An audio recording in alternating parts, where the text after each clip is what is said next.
Bueno, ahí justamente está terminando la reunión especial de la Comisión Interamericana de Derechos Humanos en la ciudad de San José de Costa Rica. Ahí le vemos en imágenes al presidente de la República que aguantó todas estas horas, desde el 12 del mediodía, hora paraguaya, 8 horas, 9 horas, hora de Costa Rica, tienen 3 horas menos en Costa Rica. Se llevó a cabo esta sesión especial de la Corte Interamericana de Derechos Humanos. Ustedes ya escucharon, a principios de marzo tienen tiempo los estados y las partes para presentar sus últimos alegatos para finalmente dictar sentencia sobre este juicio. Ya estamos en el canal con 2 invitados para comentar todo lo que fue esta maratónica sesión de la Comisión Interamericana de Derechos Humanos. Vamos a saludar en primer tiempo a María Liz García de Arnold, que es especialista en Derecho Internacional. ¿Qué tal, doctora? ¿Cómo está? ¿Qué tal? Muy buenas noches. Muchas gracias por este espacio. Buenas noches aquí a toda la teleaudiencia. Senador Salim Busargui, buenas noches, ¿cómo estás? Buenas noches, gracias por la invitación y bueno, un gusto compartir este programa contigo y con la doctora. Muchas gracias. Doctora, ¿cómo viste la maratónica sesión? Bueno, realmente esta sesión de la Corte no es diferente a las otras que ya han habido con otros estados, ¿verdad? Pero lo diferente que realmente se ha presentado es que justamente un caso de secuestro, ¿verdad?, en donde debe aplicarse los derechos humanos a la persona que está acusada de secuestro. Y es a esa persona a quien la Corte está hoy defendiendo supuestamente o tienen que dar un veredicto, porque finalmente quien dio la admisibilidad de la denuncia fue la Comisión Interamericana de Derechos Humanos. Y ahí hay varias ambigüedades que seguramente vamos a ir hablando en el transcurso del programa, ambigüedades de parte de la Comisión Interamericana. Aquí claramente acabamos de ver cómo hubo un reclamo de parte de los jueces a la Comisión Interamericana por las inconsistencias que presentaron y, diciéndolo de otra manera, cómo pudieron ellos otorgar las medidas que otorgaron en situaciones que no estaban cumpliendo los requisitos del sistema interamericano para poder otorgar esas condiciones como ser un habeas corpus. Salim, ¿tu opinión de lo que fue la sesión? Bueno, al ver este programa, un rating único, yo creo que para nosotros como país, este es el juicio del siglo, o sea, tanta gente, pero también, mira, te digo, mirando mi brazo, ahí, vamos a ver, las venas abiertas. Un ratito, Salim, por favor. ¿Tenemos a oído al presidente de la República? A ver. Bien, vamos a tratar de obtener más reacciones del presidente debido a que el equipo de seguridad lo ha rodeado y pues ya no tenemos acceso directo al mandatario. Sin duda alguna, lo que llama la atención es lo que ha dicho hacia el final, de que esto siempre se trató de un reclamo económico más que de otro asunto. Así es que esto es lo que ha ocurrido en los últimos minutos de esta larga audiencia que inició al mediodía, hora de Paraguay, y que concluye hace apenas 10 minutos. Compañeros, si tienen más reporte desde el estudio central en Paraguay. Bueno, ahí intentamos captar las opiniones del presidente de la República. Se está retirando del local de la Comisión Interamericana de Derechos Humanos en San José de Costa Rica. No fue posible, pero de todos modos probablemente mañana va a hablar el presidente y va a dar también su opinión de lo que fue esta maratónica sesión de aproximadamente más de 9 horas, casi 10 horas de sesión de la Comisión Interamericana. Sí me decías. No, te estaba diciendo que al hablar de secuestro es volver a abrir muchas heridas nuevamente. Yo hoy quiero recordarle a varias personas, aparte de Cecilia Cubas, que no está, su familia, Delio Morínigo, que sigue secuestrado, Fidel Zavala. O sea, tenemos una lista impresionante de gente, ¿verdad? Y yo quiero dejar sentada mi postura, Germán. Más que un juicio jurídico, acá esto huele mucho a política, finalmente. Hay muchas medias verdades. Yo estuve mirando, no digo completo, ¿verdad?, pero pareciera que por una cuestión más ideológica de repente algunos quieren justificar el secuestro y el secuestro, la tortura, estos son crímenes de lesa humanidad. Al final, y espero que así no sea, en la Corte Interamericana de Derechos Humanos, entre comillas, imagínense si le condena al Paraguay, ¿cuál es el mensaje? Secuestren, maten, asesinen, los derechos humanos son para ustedes. Y yo digo, ¿y los derechos humanos para el secuestrado, para la víctima, para la gente? Me parece que esto demuestra mucho la fragilidad de las instituciones a nivel internacional y de derechos humanos. ¿Cómo viste la performance de los representantes paraguayos, doctora? Y la verdad que me sorprendieron bastante bien, porque justamente quería decir algo con respecto a lo que estaba diciendo el diputado Salí. Esta situación que se presenta es toda una lección en varios ámbitos del saber. Resulta ser que Colombia, que es un país que constantemente está siendo acusado y presentándose en la Corte, ¿verdad? Porque tiene muchas demandas concluidas en casos.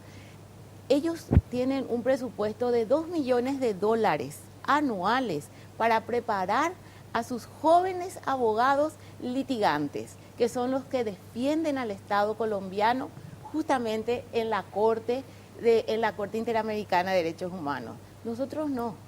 Nuestros abogados es muy poco lo que conocen en materia de derechos humanos y menos todavía están preparados para litigar a nivel internacional. Hoy por hoy, en el año ya 2019, podemos decir de que por lo menos se introdujo ya el tema en las universidades, ¿verdad? De tal manera que aquel que quiera especializarse puede hacerlo. Pero lo que ocurre normalmente, porque esto es una desprolijidad que nos ha llevado a la Corte. Esta es una desprolijidad, ya sea por negligencia o porque realmente hubo sesgo en las personas que estaban dentro del Estado paraguayo, entiéndase la Procuraduría de la Nación, que son los que deben defender al Estado paraguayo. ¿Te refería a García? Y en ese momento estaba este señor, ¿verdad? Entonces, le tenemos a la Procuraduría, pero tenemos que recordar que un Estado está compuesto, ¿verdad?, de varios estamentos, y la persona que está al frente es el administrador de la nación. Y esa persona también es responsable de la manera en que se conduce una situación como esta. Nosotros nunca tendríamos que haber llegado a la Corte Interamericana de Derechos Humanos. Y aquí podemos ver, y como digo, en un ratito seguro vamos a ir desmenuzando esto, los tiempos que transcurrieron en que se fueron dando las diferentes situaciones y los distintos pedidos. Si bien la Comisión Interamericana y la Corte Interamericana tienen un atraso entre 3 y 6 años de los distintos casos que ya se manejan. Porque para el público es importante decirles que este sistema de defensa de derechos humanos tiene dos brazos. El de la Comisión Interamericana, donde primero se hace una denuncia. Sí, un segundito más, sí, doctora, porque hay cosas que están ocurriendo en este momento en vivo. A ver si le escuchamos, tenemos un audio del fiscal Edgar Sánchez. La causa quedó sobreviviente y en razón a la propia Constitución de nuestro país, el hecho punible de tortura es imprescriptible. Gracias, doctor. Bueno, concluyó finalmente un día largo. Claro, el juicio. Sí, bastante largo. Bueno, contanos cómo se terminó, cómo vio usted el desarrollo de esto y el cierre, ¿verdad? Absolutamente bien. Fíjate que nos hizo una recomendación a nosotros la Corte de un ajuste, pero que no, probablemente no lo entendieron. Una cuestión, no nos cuestionaron nada. Yo creo que se entendió perfectamente el alegato. Creo que se recogen de las pruebas que agregamos. Se destruye el argumento de la actora y esperemos que salgamos bien. Pusimos toda la carne en el asador y esperemos salir bien de esta. Ahora, lo que ellos no entendían y reiteraron ya hacia el final es, ¿verdad? Te quiero recomendar. ¿Existió la tortura solamente que no se pudieron probar la autoría? Claro, ¿o qué es lo que pasó? eso por una cuestión del proceso interno. Una cuestión porque manifestó el fiscal que estaba abierta la causa todavía por el tema de tortura. Nosotros estamos descartando el tema de tortura por los informes médicos que son recientes. son recientes y son para esta causa. Y vamos a explicar eso perfectamente, no hay ningún problema con eso. Y por otra parte, en el cierre hablaba el juez mexicano específicamente, chileno, pero hacía referencia al tema de los 50 millones. Sí, es. ¿Se cambió sobre la marcha ese monto? Yo creo que imagínense que la gente que estaba con Arron y Martí en Paraguay, y no sé, había algunos que decían, en ningún lado dicen los de 63 millones de dólares. Hoy todos confirmamos, todos vieron que sí ellos pidieron los 63 millones de dólares y que no solo pidieron 63 millones de dólares, sino que hoy pidieron 50 para cada uno. Todos escucharon eso, todos vieron, y supuestamente de manera simbólica, pero es un absurdo, es un ridículo. Imagínense, como símbolo quieren que se le condene a 50 millones de dólares al Estado paraguayo para cada uno. O sea, realmente el pedido es de 100. Así es también al final ya la parte de los representantes de Arron y Martí de que pide que se haga una campaña publicitaria donde se le pida disculpas a ellos. O sea, un montón de puntos que también me imagino ustedes refutarán en el escrito. Sí, vamos a refutar todo en el escrito final.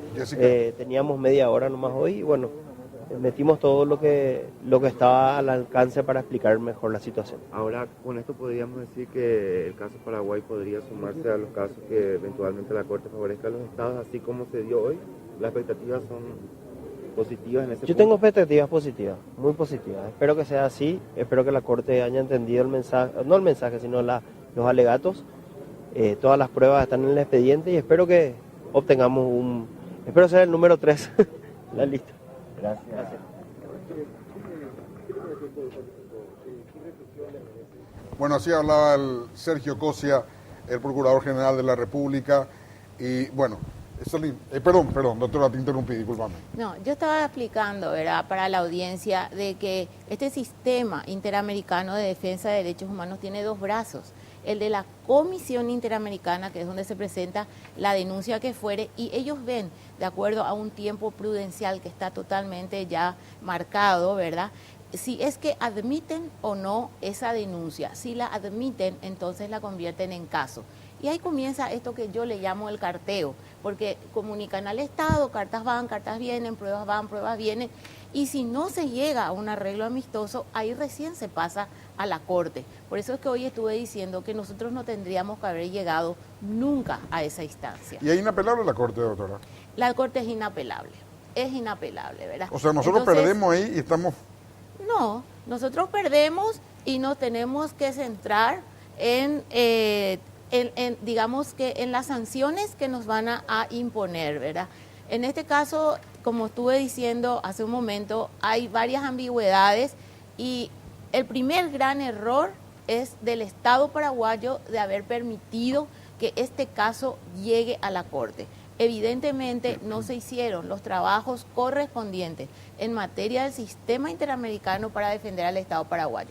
El segundo punto que llama la atención es la actitud de la Comisión Interamericana de Derechos Humanos. Y el primer gran error de la Comisión Interamericana es haber admitido como caso una situación o una denuncia en donde en la República del Paraguay, que es el país acusado, aún no se había cerrado el caso específico que tenían abierto Arron y Martí. Claro. Doctora, y a Salín, quiero dejarle picando a los dos una pregunta antes de ir a la pausa.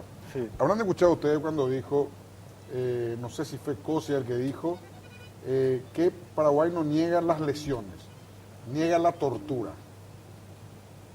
Así dijo en un momento dado. Y me parece peligroso eso. Bastante. Vamos a hacer una breve pausa y continuamos. Doctora, ¿escuchaste esa parte donde dice no negamos las lesiones, negamos la tortura? Sí, escuché justamente y me dio pena, porque es un desliz que cometieron, ¿verdad? Porque pareciera que no entendieran bien lo que significa tortura y más frente al estrado de la Corte en materia de derechos humanos, porque tortura, se entiende por tortura cualquier tipo de dolor que se inflija, ya sea físico o psicológico. No hace falta que haya un rasguño. O sea, la condición es que haya dolor. Que haya dolor, físico o psicológico. Bueno, ¿cómo se comportó la comisión, que es el paso previo a la Corte, Salín? para mí fue alevoso, porque acá es muy simple lo que ocurrió.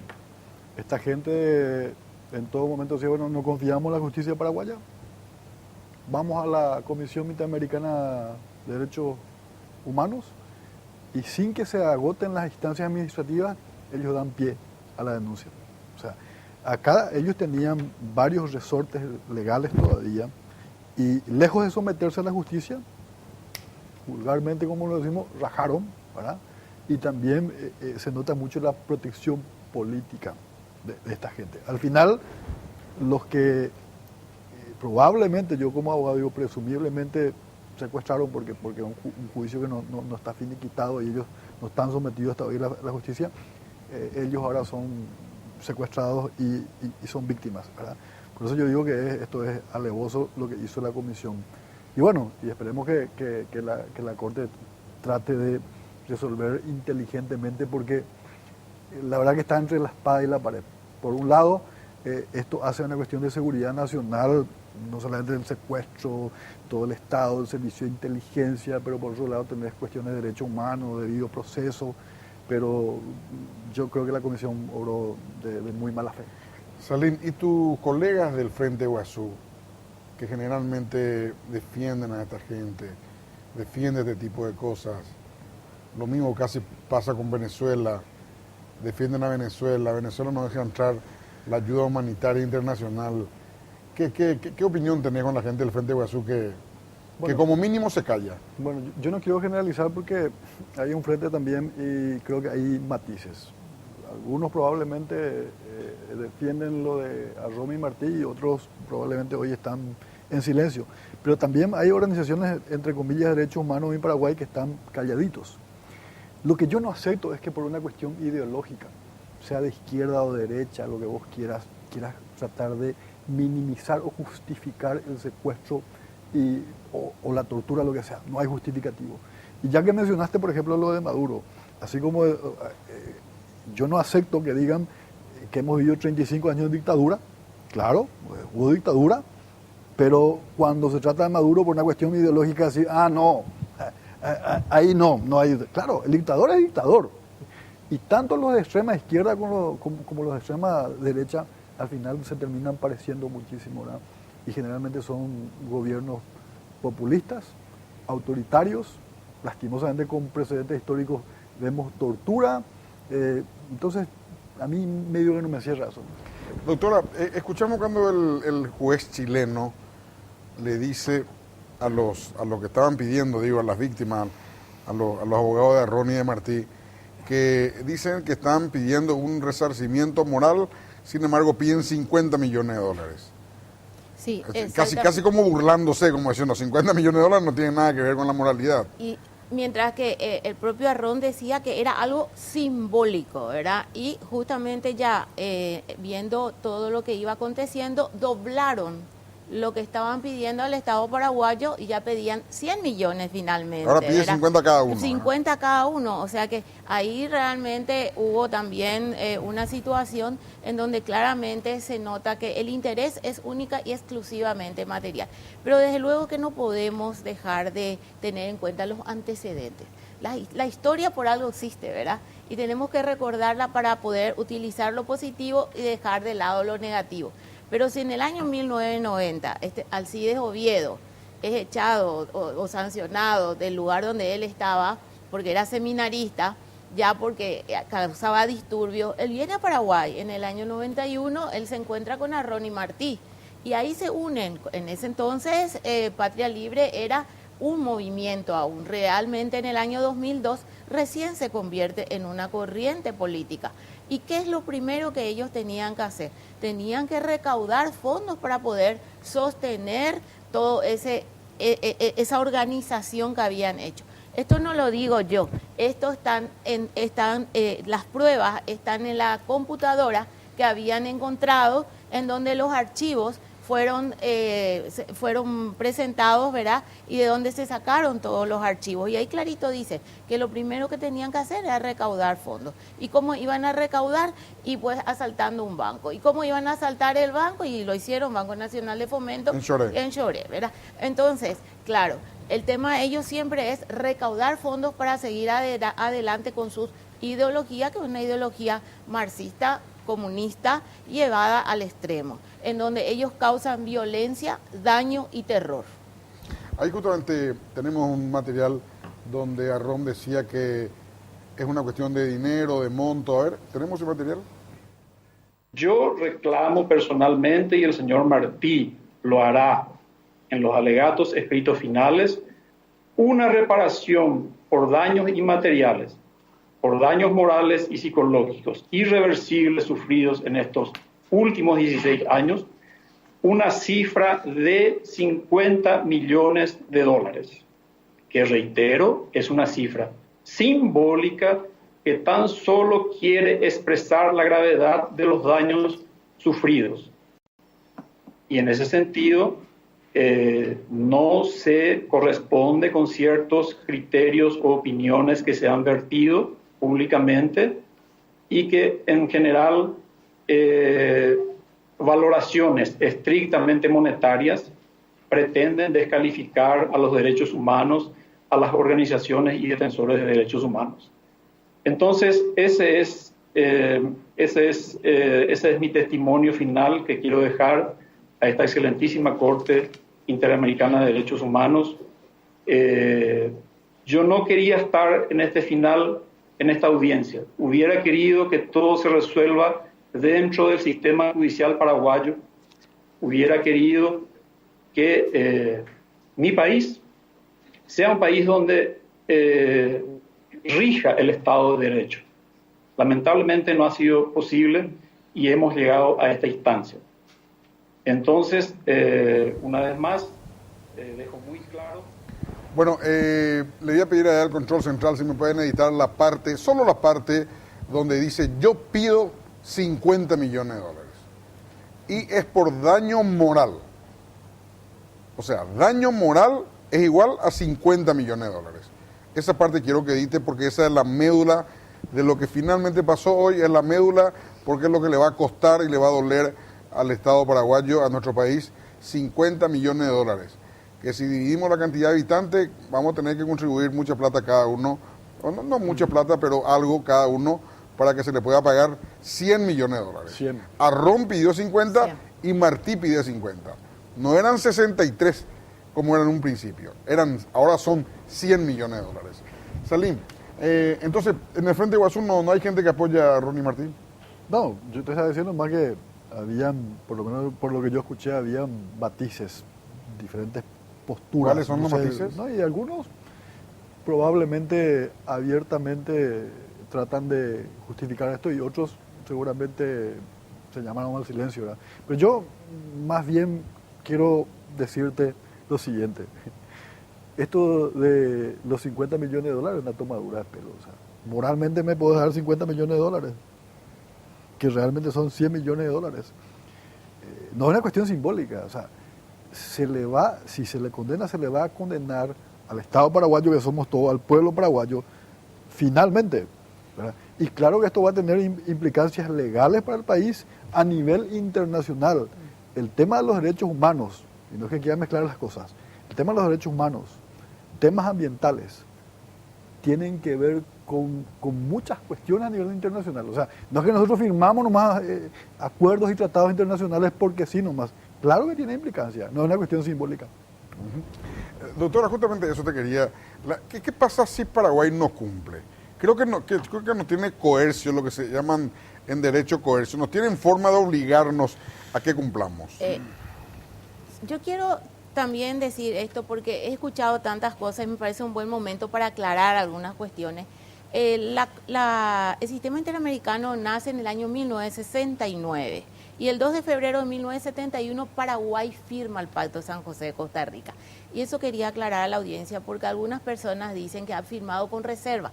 No, justamente Paraguay ha firmado sin ningún tipo de reserva. Es decir, que ha firmado inclusive los pactos, cumplir con los derechos económicos, sociales, políticos, culturales, pactos civiles. Entonces, ¿qué pasa si es que Paraguay no cumple? Primero y antes que nada, también contar un poquito que la Corte Interamericana, el sistema interamericano, perdón, se sostiene con las cuotas de los países signatarios. Si es que los países empiezan a no cumplir, ¿verdad?, con las sanciones impuestas por la Corte Interamericana, va a llegar un momento que va a caer el sistema interamericano de protección de derechos humanos. ¿Para qué se creó esto? Esto se creó después de la Segunda Guerra Mundial, que nace la Declaración Universal de Derechos Humanos y luego eso se va convirtiendo en instrumentos, en distintos instrumentos jurídicos a fin de que haya protección y que se practique la cultura de la paz. Eso es lo que se busca. Entonces, pedir 50, 100 millones de dólares justamente no se está practicando lo que es la cultura de la paz, porque es otro el espíritu del Sistema Interamericano de Defensa de Derechos Humanos. Pero si Paraguay no cumple, una de las cuestiones sería, lo primero que probablemente puede ocurrir es recibir sanciones en el tema de las cooperaciones internacionales. Recordemos que la Corte Interamericana es un órgano jurídico de la Organización de Estados Americanos, y con la Organización de Estados Americanos tenemos diferentes proyectos, programas y cooperación que llevamos adelante en la República del Paraguay y que verdaderamente las necesitamos para poder ir saliendo adelante en todo lo que hace a nuestro sistema, y que estamos atrasados. Y tiene que ver también con el sistema educativo, porque fíjense, en materia de drogas, por ejemplo, nosotros estamos con una cooperación específica en prevención y tratamiento de adicciones, con aplicación de un currículum todo eso universal. se suspendería. Y seguramente. Ese es el riesgo. Ese es el riesgo. Tu conclusión, doctora, quiero preguntarte para dar la pausa. Sí. Quiero que me digas, ¿qué tiene que hacer Paraguay si es condenado? No, quiero que me digas después de la pausa. Correcto. ¿Sí? Bueno, pero antes de dar la pausa, quiero poner lo que probablemente es la columna vertebral de lo que pasó hoy durante casi 10 horas en San José de Costa Rica. Paraguay sentado ante el Tribunal Internacional de Derechos Humanos. Esto es lo que probablemente es la médula de lo que pasó hoy. Ahí está Juan Arrón pidiendo 50 millones de dólares, ¿sabes? Yo reclamo personalmente, y el señor Martí lo hará en los alegatos escritos finales, una reparación por daños inmateriales, por daños morales y psicológicos irreversibles sufridos en estos últimos 16 años, una cifra de 50 millones de dólares, que reitero, es una cifra simbólica que tan solo quiere expresar la gravedad de los daños sufridos. Salim, ¿qué opinión tenés de la ida del presidente a Costa Rica? Yo creo que por más que se pueda hablar de riesgo, yo creo que sí está bien que haya ido.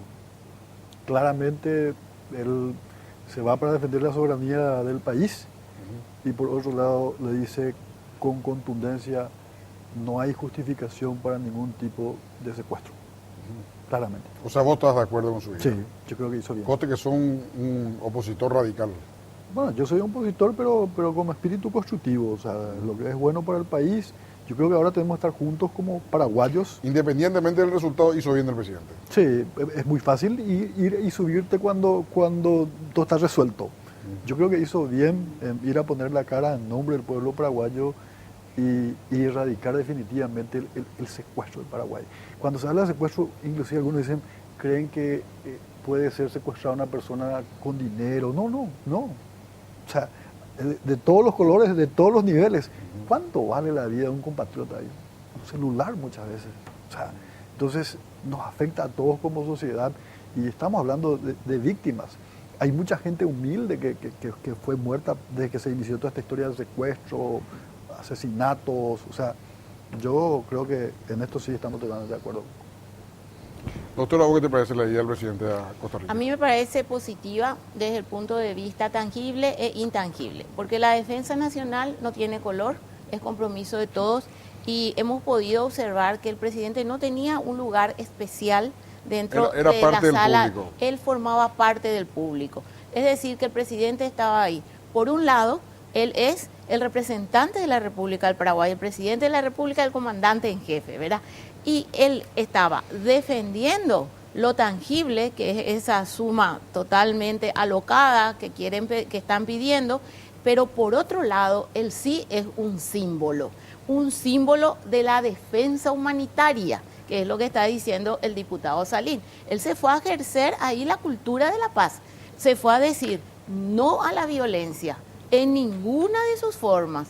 Es un símbolo, por eso el presidente al asumir se le entrega el bastón de mando, que es el que realmente tiene que velar por la seguridad y la defensa. Y hoy ya no podemos hablar solamente de seguridad interna, no, la seguridad y la defensa van tomadas de la mano, porque los problemas que nos ocurren generalmente tienen que ver con otros problemas que vienen de otros países, que son otros tipos de amenazas que ya no conocen frontera, como el caso de Arron y Martí, desde la conformación del EPP, que ellos tenían no solo comunicación con Granda y con Reyes, sino que el adoctrinamiento propiamente de ellos, que formaban parte, eran cabeza de la FARC.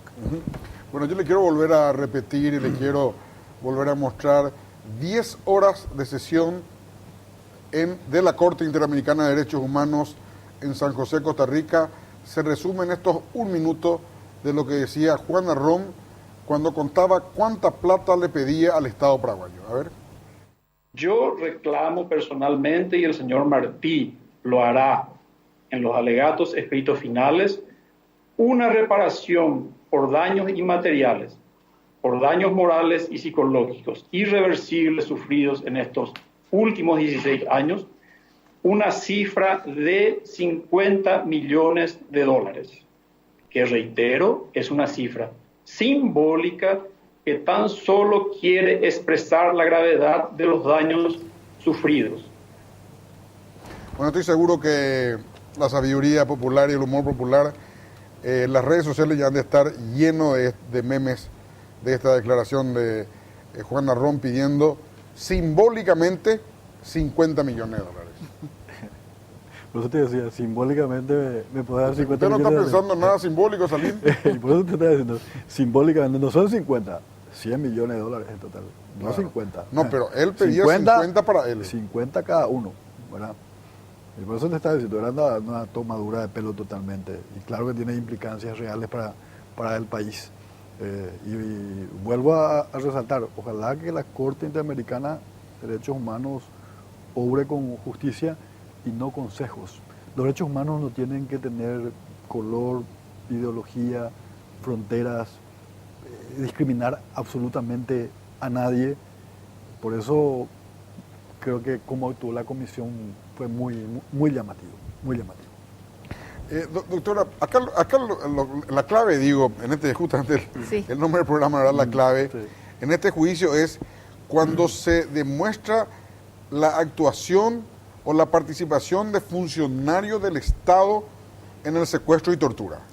Tiene que darse esa relación, es así. Exclusivamente. La Corte Interamericana juzga únicamente casos donde los agentes estatales son los que realmente están causando algún tipo de daño o lesión.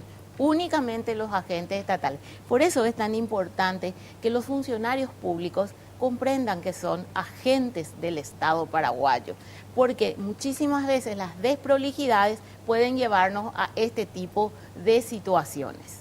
Claro, por ejemplo, ahora mismo la ministra de Senavico usó para marketing un auto de Cucho, por ejemplo. Dijo, yo saqué a la calle todo ploteado, el Camaro, que no es un auto para usar en cualquier lugar, porque es un auto delicado, un auto bajo, para marketing. O sea, ella está usando los bienes de Cucho para marketing. Ese tipo de desprolijidad me decía, doctora. Es una desprolijidad, seguramente. Tendrán que juzgar los abogados. Por eso que es importante que los señores abogados y los jueces manejen el tema de derechos humanos, ¿verdad? Porque Paraguay tiene compromisos contraídos y tenemos que manejarnos dentro del margen de lo que es nuestro derecho interno y el derecho internacional, porque nos hemos comprometido a eso. Y tenemos que actuar coherentemente. La incoherencia lleva a este tipo de situaciones. Lo que de alguna manera, como paraguaya, me hace sentir, digamos que un poco más tranquila de todo este primer momento que habíamos vivido, es que los propios jueces de la Corte Interamericana le señalan a los representantes de la comisión las inconsistencias de las medidas otorgadas por ellos.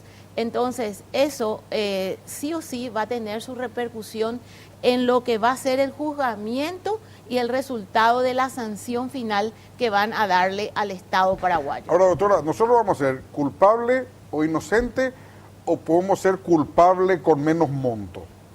Digo, me refiero a la parte monetaria. Y si suficientemente están las pruebas que demuestran que hubo realmente trato cruel, inhumano y torturas, entonces probablemente vamos a ser sancionados, probablemente. ¿Y los montos? Y no van a ser esos, no van a ser esos. O sea, no va a ser 50 millones de dólares. No creo, mire, no tengo acá la bola Pero de cristal, ellos tienen pero la no libertad, creo. ellos tienen la libertad, tienen margen para decir, qué sé yo, es 10%, 5 millones Bueno, de dólares. fue muy claro hoy uno de los jueces cuando reclamó elegantemente al representante de Arrón, le dice, eso es una suma simbólica, le dice. Y luego le dice a la comisión, ¿ustedes creen que esa es una suma simbólica? ¿En qué se basaron ustedes para escribir que ese es el monto que se está solicitando? Cuando que aquí lo que se busca es una justicia, y lo no dicho es una justicia no solo legal, sino que una justicia digna y que sea legítima. También, Salim, ellos pidieron que una calle lleve su nombre. Sí. Ya hay un meme por ahí que decía, ¿dónde está la calle Secuestro entre Ronnie Martí? Decía, Sí, ¿viste cuál es tu ubicación? No, yo he visto, yo pensé que era broma eso. Pero aparte de los 50 millones de dólares, que una calle lleve el nombre de él o de ellos, que aparte No sé, que la casa se las convierta dos casas. las dos casas en Las dos casas. museo. El Museo de la Tortura. Y bueno, ¿y por qué ya no le llamamos al Panteón de los Héroes o algo así? O sea, para mí esto es... Y la casa donde se le encontró a Cecilia, ¿qué hacemos con eso? Inaudito. No, y por eso te digo, yo vuelvo a decirte, Germán, este tema nuevamente nos recuerda el dolor de tanta gente secuestrada, gente hoy que ya no está. Todo bien con los derechos humanos, pero yo quiero poner un punto que me hace fundamental y quiero ubicarme un poco del lado de la gente, de las víctimas. O sea, cuando vos ves hoy, no solamente a nivel internacional, todo bien con el debido proceso, todo bien, pero la gente sabe que te dice, al final, el criminal, el delincuente, el que asaltó, mató, robó, tiene más derecho. Y la víctima, el que fue asaltado, torturado, se le robó, se le mató a un hijo, se le violó a una hija. ¿Dónde están los derechos humanos?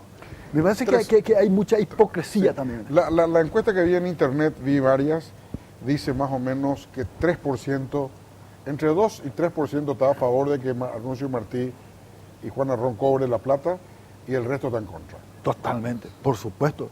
O sea, nos están pisoteando la soberanía como país y aparte de eso es totalmente irracional.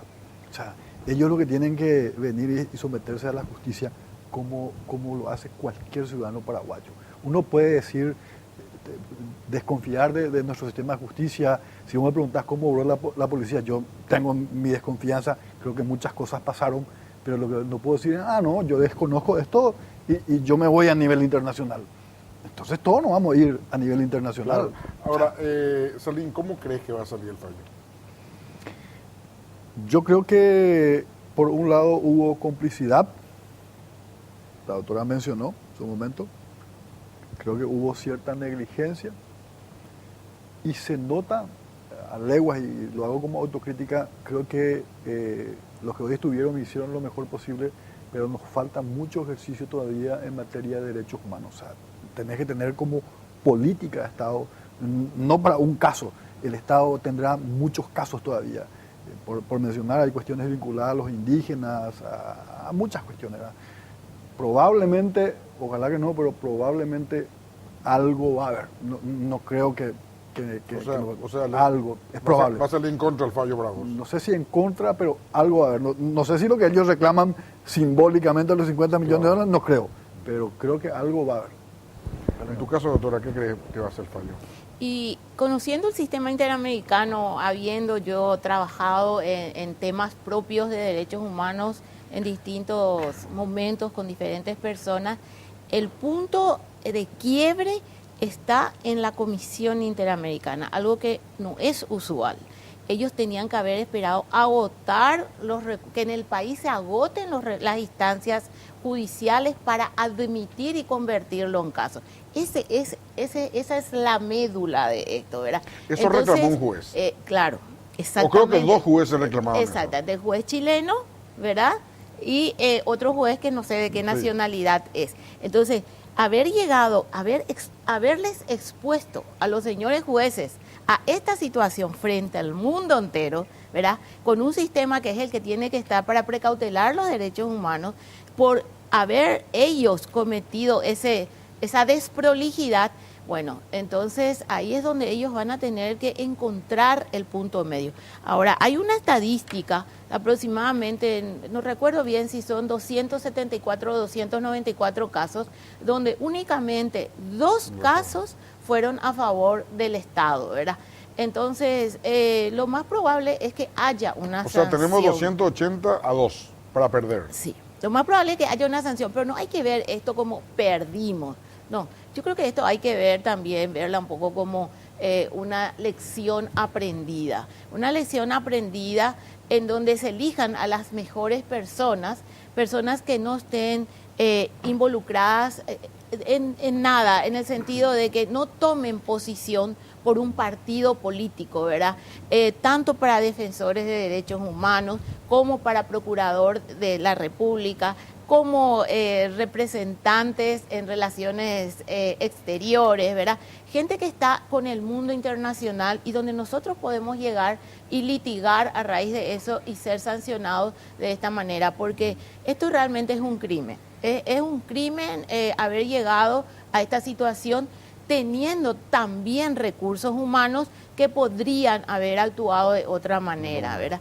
Entonces tampoco podemos decir, bueno, en el 2002 estaba 2008 gobierno Lugo, el siguiente gobierno estaba Horacio Cartes, ¿y qué hicieron? Bueno, ¿cuánto pueden hacer los que llegan ya después del camino andado? ¿Verdad? Cuando se fueron cumpliendo las diferentes etapas y no se hizo lo que se debía hacer.